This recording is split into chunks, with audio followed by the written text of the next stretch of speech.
Ushbu o'quv videosida taranglash ish tartibi va muhim xavfsizlik qoidalari tushuntiriladi. Ishni boshlashdan oldin videoni oxirigacha ko'ring. Xavflarni oldindan tekshirib, baxtsiz hodisalarning oldini olaylik va xavfsiz ishlaylik.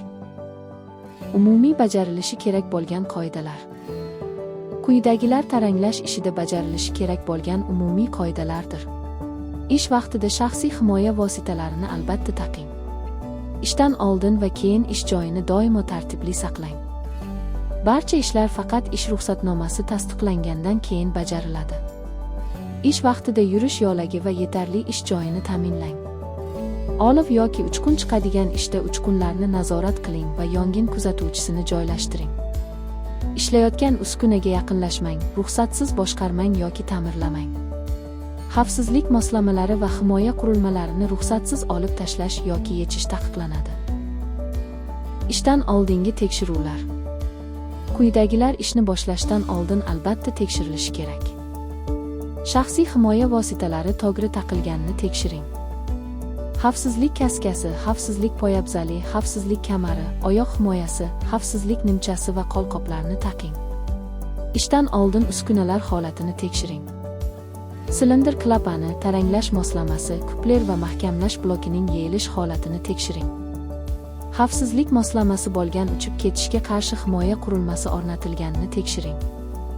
Uchib ketishga qarshi tor o'rnatilganini, ogohlantirish signali ishlashini va taranglash vaqtida ishchilar nazorat qilinishini tekshiring.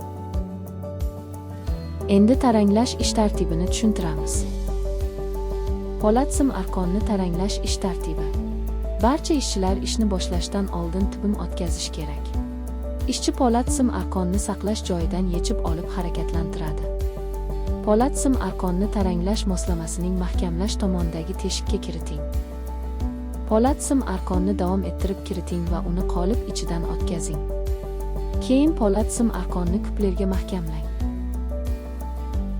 Mahkamlash tugagach, mahkamlash tomonidagi po'lat sim arqonni kesing. Bu vaqtda uchqunga qarshi tor o'rnatmasdan kesish ishlari bajarilsa, yong'in chiqishi mumkin. Kesilgan po'lat sim arqonga mahkamlash blokini o'rnating. Mahkamlash bloki o'rnatilgach, himoya to'sigini o'rnating. Himoya to'sigi o'rnatilmasa, mahkamlash bloki uchib ketib, baxtsiz hodisa yuz berishi mumkin. Ochiq turgan po'lat sim arqonga uchib ketishga qarshi torni o'rnating. Taranglash ishining elektrini yoqishdan oldin atrofni tekshirish kerak. Avval ishchi po'lat sim arqon va kupler mahkam ulanganini tekshiradi. Shuningdek, taranglash liniyasi atrofidagi ishchilarni nazorat qiladi. Agar ishchi tarang tortilgan po'lat sim arqon yonida tursa, sim uzilib, otilib chiqishi va baxtsiz hodisaga sabab bo'lishi mumkin. Shuningdek, ishchi taranglanayotgan po'lat sim arqon ustidan o'tsa, sim uzilib, otilib chiqishi va baxtsiz hodisaga olib kelishi mumkin. Ishchi taranglash ishidan oldin ogohlantirish signalini beradi. Ishchi himoya to'sigini olib tashlaydi. Taranglash moslamasini po'lat sim arqonga ulang va ishni bajaring. Taranglash tugagach, taranglash moslamasini ajrating va himoya to'sigini o'rnating.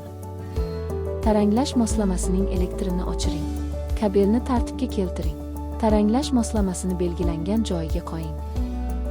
Oxirida ish tugagan taranglash liniyasining kirish eshigini yoping. Kichik beparvolik katta baxtsiz hodisaga olib kelishi mumkin. Bugun ham xavfsizlik tartiblariga rioya qilaylik va xavfsiz ishlaylik.